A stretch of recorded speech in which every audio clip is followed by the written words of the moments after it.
Old-style conglomerates with vast holdings seem to be somewhat of a thing of the past as many of these companies break up and try and get back to core business. Not so for one gigantic Indian company that spans 8 different industries from farm equipment now to making jets. We welcome Anand Mahindra, who's the head of Mahindra. Good to see you. Thank you for being here. It's a pleasure. What are you doing in Davos? I mean, you've got diverse businesses, auto parts, private equity, now all different things, including real estate.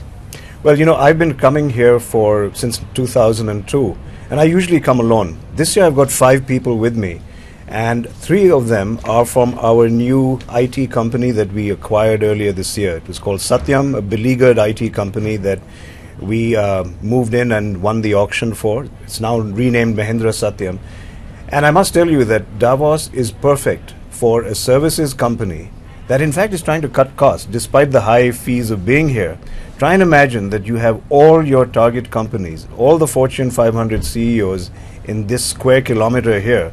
Think of the cost you save of trying to address them and get business done. That's why I'm here. You don't have to travel a lot. You can just network. My green footprint is lower by being here.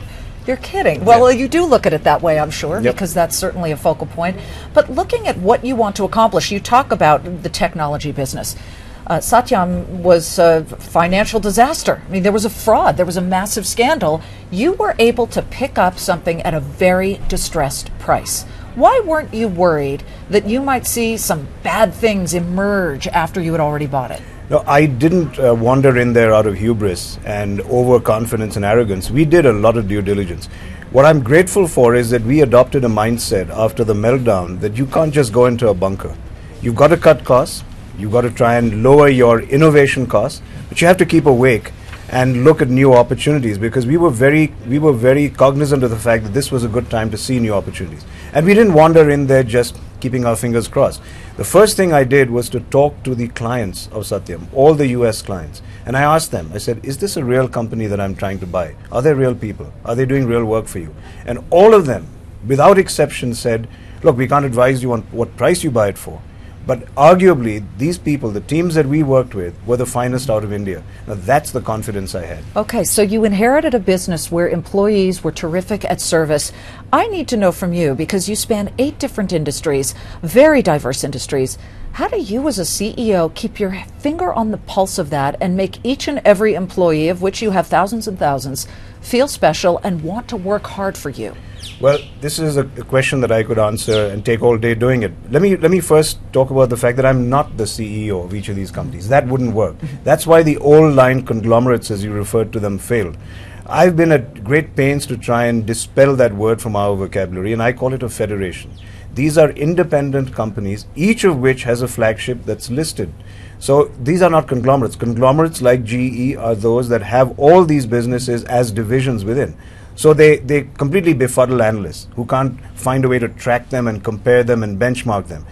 I have a real estate company that's listed. I have a component company that's listed, an IT company. So I say, look, we're a portfolio of businesses. So what you have to do is think of us as a very active, proactive private equity firm. So I'm the CEO of a private equity plus firm. I just don't sit and invest. What I do is, as you said, I have to energize.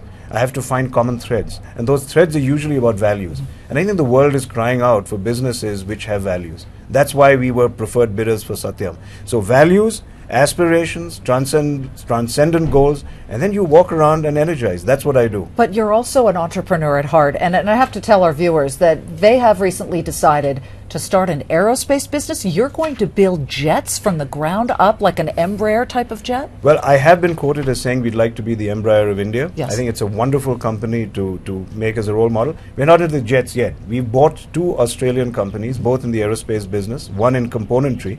So we've got a very strong base in the supply chain, which I think right away will give us returns and allow us to bid for defense business out of India. And the other is an Australian aircraft company which makes turboprop companies. It's not jets per se. So we'll build our way, but hell, there's an aspiration certainly to be Embraer.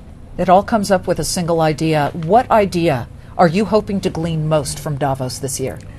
You know, the nice thing is you don't come here with any one thing objective, because this is a conversation forum. This is a place for dialogue. If you come with a fixed idea of what you're going to contribute and what you want to get, defeats the purpose. You have to let it flow. This is like a liberal arts college in 1 week. You look up the catalog and you choose your courses and you say, I'm not here to be I'm not a pre-med, I'm not a physics major, I'm here to learn the liberal arts. So you open your mind. If you don't keep your mind open, you're probably not going to enjoy Davos. What world leader would you like to speak with most here? Well, I don't have any particular need to speak to anyone. They're communicating. The question is to understand them and to say, what is your vision here?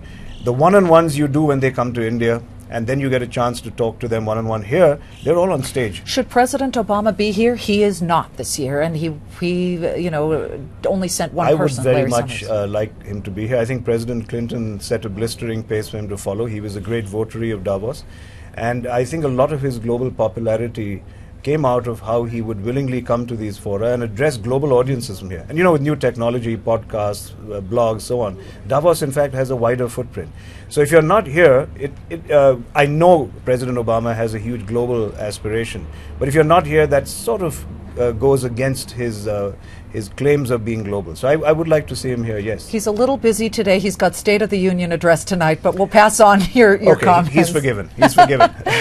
It's so nice to speak with you. Pleasure. Anand Mahindra of Indian, as you call it, not a conglomerate. A federation. But a federation, Mahindra and Mahindra. Thank you so much for joining us. We'll send it back to you. Thank you.